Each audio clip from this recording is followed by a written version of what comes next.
So we just keep taking the line up then, and we have our second 2 points, our third point, and our fourth point. So you can see there 1, 2, 3, 4, 1, 2, 3, 4. So you can see 4 matched with 4 there. And now we have our curve here. And we just draw it in heavy then.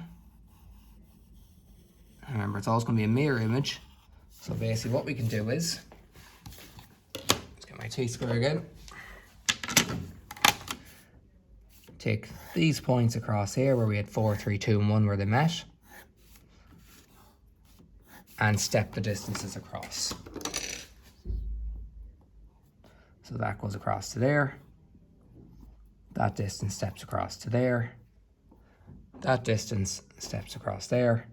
And finally, the last distance steps across there. And once again, nice neat freehand curve. And then go over it heavy then afterwards. So there's our first curve there. And then top one. So what I'll do is, I'm going to be dividing this whole length this time. So instead of taking on this side, what I'll do is I'll step it out this side here. And because of the size of this curve, I might take 8 points instead. So 1, 2, 3, 4, 5, 6, 7, and 8.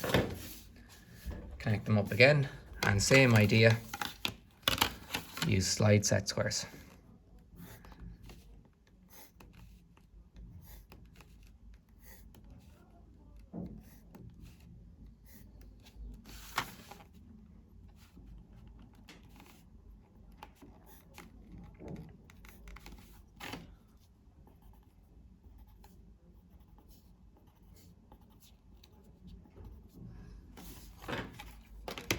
So all these points are going to connect up to D.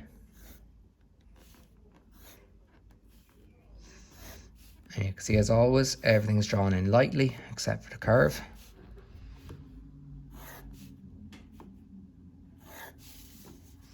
And then we divide our baseline here into 8 equal parts. So once again, line at a random angle, step out 8 distances. So 1, 2, 3, 4, 5, 6, 7, and 8. So that point there is taken out, and just use sliding set squares again for the rest of them. Take that point, and then all the rest of them.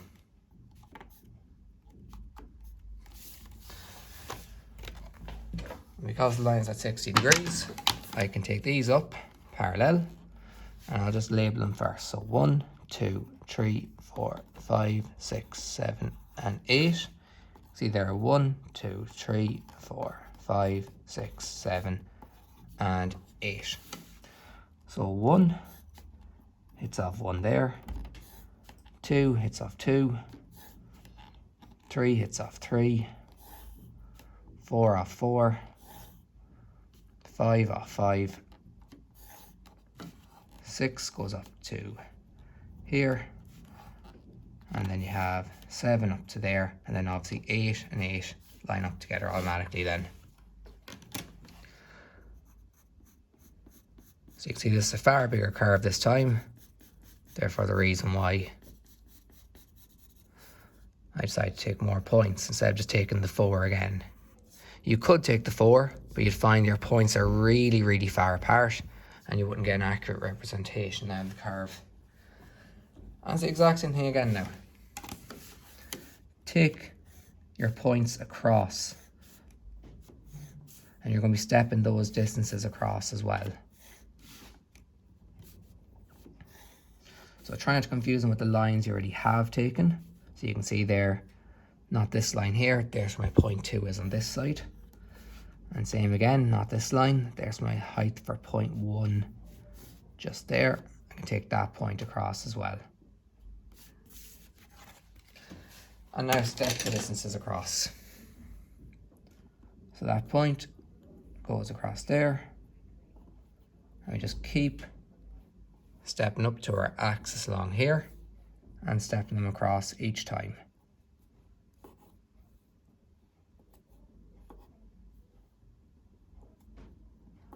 Just keep an eye on the line you're following every single time.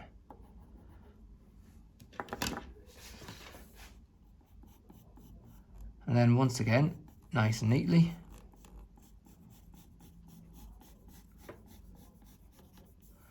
when you get your curve drawn in, then you can go over it heavy then as a result.